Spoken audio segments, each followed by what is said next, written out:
sampai kepada tabi'in. Tabi'in ini belajar prakteknya dengan sahabat. Sahabat itu mempraktikkan apa yang dipraktikkan Rasulullah. Jadi sholat itu tidak bisa dilajarkan dengan mendengar-dengar begitu aja. Harus belajar praktiknya dengan orang yang sudah selesai belajar praktik. Bukan teorinya aja, bukan. Cara Rasulullah mengangkat tangan gimana? Cara Rasulullah meletakkan tangan di mana? Gimana? Cara Rasulullah meletakkan dua kaki waktu berdiri, waktu sujud gimana? Itu cara mata Rasulullah, letaknya kemana tujuhnya? Itu cara bacaan Rasulullah gimana? Hati Rasulullah gimana? Itu harus dikuasai dulu. Misal contoh sholat. Nah, sekedar kita mencontoh sholat sebagaimana Rasulullah yang diajarkan beliau, shollu kama ra'aitumuni usolli, kamu sholat lihat sebagaimana saya. Tentu yang dilihat itu yang zahirnya dulu. Kalau yang zahirnya sholatnya udah lain, pakaiannya bukan seperti pakaian Rasulullah waktu sholat, mengangkat tangannya bukan seperti Rasulullah, bacaannya bukan seperti Rasulullah, ruku' i'tidal bukan seperti Rasulullah, bacaannya bukan seperti Rasulullah, udah nggak bisa dia mengenal diri. Otomatis dia tidak bisa mengenal Allah, otomatis dia tidak bisa mengajar orang lain untuk mengenal diri dan mengenal Allah, otomatis tidak bisa mencapai takwa kepada Allah, otomatis hidupnya sengsara. Kalau terjadi orang yang tidak mengikut Rasulullah hidupnya bahagia, maka itu tidak ada lain dari istidraj, lanjuran semata-mata. Itu yang disebut di ayat sanastadrijuhum min haitsu la ya'lamun wa umli lahum inna kaidi matin. Kami berikan apa aja terhadap mereka. Kesehatan diberi, harta diberi, kekuasaan diberi, kemuliaan diberi, dan semuanya diberi. Tapi hawas, tatkala habis umurnya dia langsung mendapat jahanam. Dunianya hanya di surga. Tapi kalau orang soleh, contohnya asyadun nasi bala'an al-anbiya, thumma al-ulama, thumma al-amthal fal-amthal, atau kama qala sallallahu alaihi wasallam. Ini beda. Orang soleh, terutama Rasulullah, tanda kesolihannya adalah musibah dan bala, penyakit dan pikiran yang berat-berat. Itu saling sehari tambah barat, tambah banyak, tambah macam-macam. Dirinya sakit, mertuanya sakit, istrinya sakit, anaknya sakit, kentongnya juga sakit. Itu tambah hari tambah banyak, tambah hari tambah banyak, tambah hari tambah banyak bebannya itu. Itu tandanya orang soleh. Kalau tandanya orang dilanjur, dia sehat segar bugar, istrinya juga, anaknya juga, keluarga juga, hartanya tambah terus, nggak ada apa, dilanjur. Seperti itu apa, kerbau atau sapi itu diberi makanan, diberi suntikan macam, akhirnya disembelih jadi kurban. Mau begitu? Tentu jawabannya no.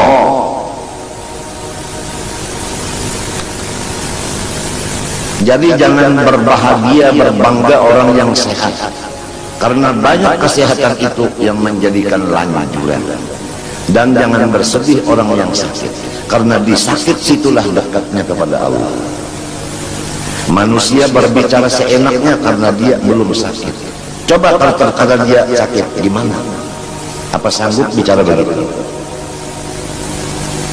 Tatkala pulusnya udah habis, badannya sakit, istrinya sakit, mertuanya sakit, ibunya sakit, bapaknya sakit, anaknya sakit.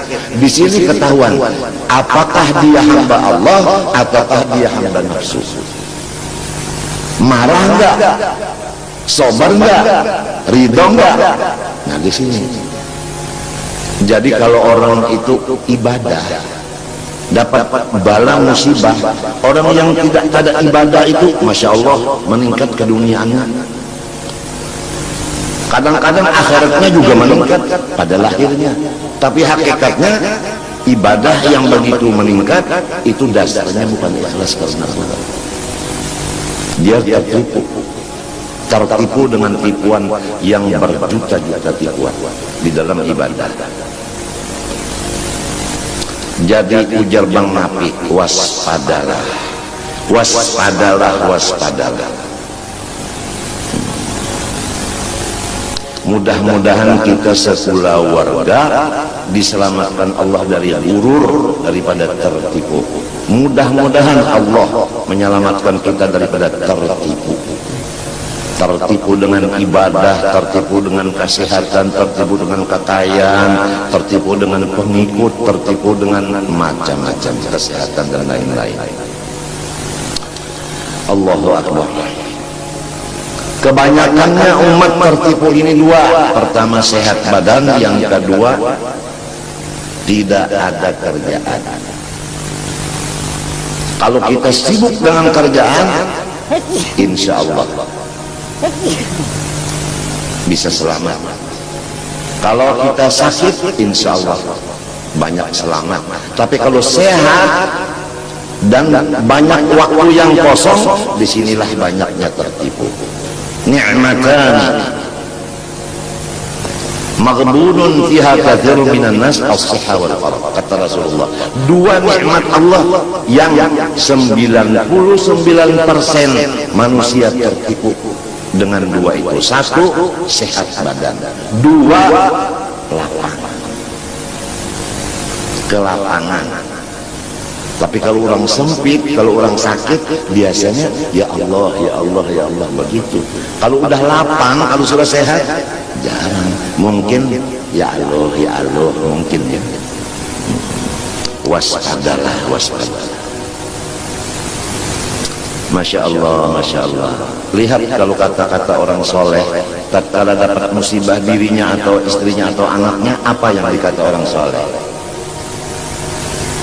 Ajar wal afiyah insyaallah la ghair. Ini pahala dari Allah dan ini tandanya afiat batin. Begitu. Rasulullah bagaimana? Tathhir labas.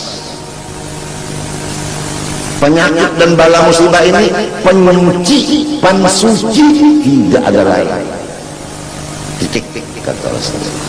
Jadi kalau orang sehat sekulawarga, hartanya meningkat terus, waspada. Itu mungkin adalah 99% lanjuran dari Allah.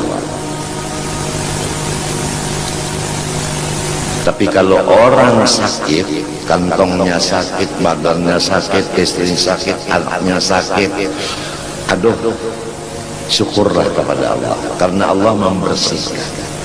Hartanya dibersihkan, badannya dibersihkan, istrinya dibersihkan, anaknya pun dibersihkan. Kalau orang yang sebaliknya, mungkin ini tidak ada dibersihkan, jadi kotornya tambah hari tambah banyak, tambah hari tambah banyak, tidak ada tathirnya sama sekali.